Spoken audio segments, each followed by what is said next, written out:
ज्ञान यज्ञ की इस अनोखी कक्षा में आपका स्वागत है। मैं हूं आरती। चलिए शुरू करते हैं आज का अध्याय। टैली के इस अध्याय में अकाउंटिंग की जिन टर्मिनोलॉजीज के बारे में हम जानने वाले हैं उनमें शामिल हैं राजस्व यानी रेवेन्यू, आय यानी इनकम, छूट यानी डिस्काउंट, डूबत ऋण यानी बैड डेट्स, लेन देन यानी ट्रांजैक्शन और प्रमाणक यानी वाउचर। राजस्व यानी रेवेन्यू, गुड्स या सर्विस को मार्केट में सेल करने पर उससे जो प्राप्ति होती है वह रेवेन्यू कहलाती है।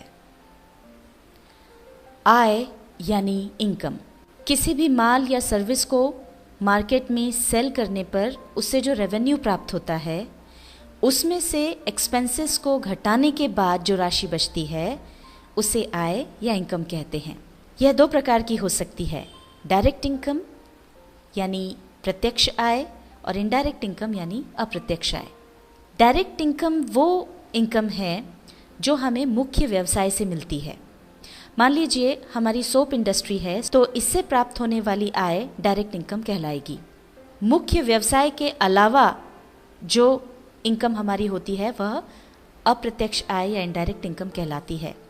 उदाहरण के तौर पर हमारी सोप इंडस्ट्री है, उसके अलावा हमने कुछ गोदाम किराए पर दिए हुए हैं तो उनका जो किराया आता है वो इनडायरेक्ट इनकम है।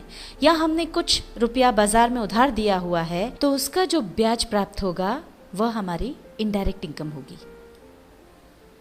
बट्टा या छूट यानी डिस्काउंट, व्यापारी द्वारा अपने ग्राहकों को दी जाने वाली रियायत छूट या डिस्काउंट कहलाती है। यह बट्टा दो प्रकार का हो सकता है, व्यापारिक बट्टा यानी ट्रेड डिस्काउंट। व्यापारी माल बेचते समय ग्राहक को माल के मूल्य में कुछ कमी या बिल की राशि में जो कमी करता है वह व्यापारिक छूट कहलाती है। यह छूट ग्राहकों को अधिक माल खरीदने के लिए प्रेरित करने हेतु दी जाती है।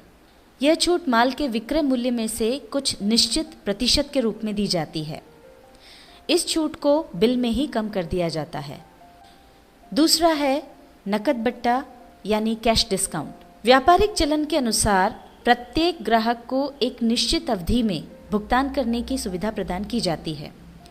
अगर ग्राहक निश्चित अवधि के पहले ही भुगतान कर दे तो उसे कुछ छूट दी जाती है जिसे नकद छूट यानी कैश डिस्काउंट कहा जाता है।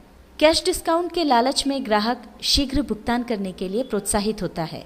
यह डिस्काउंट भी प्रतिशत के रूप में दिया जाता है।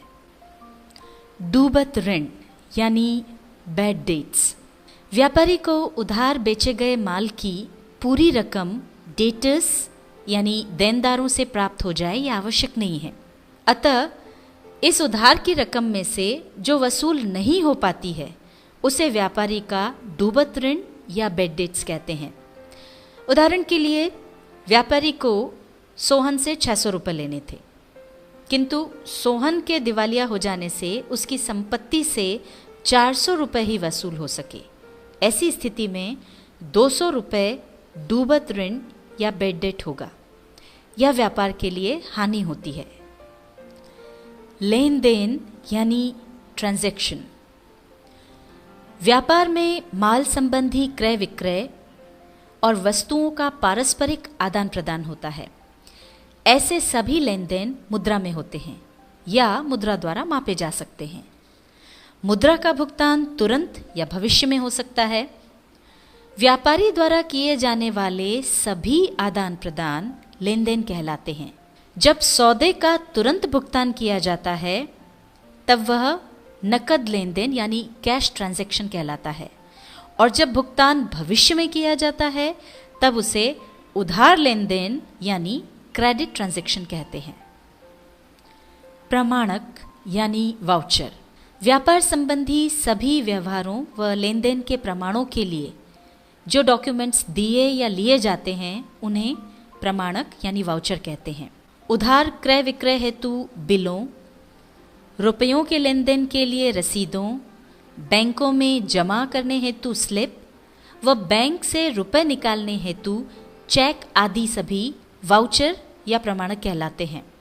इनका ज़रूरत पड़ने पर प्रमाण प्रस्तुत करने में उपयोग किया जाता है।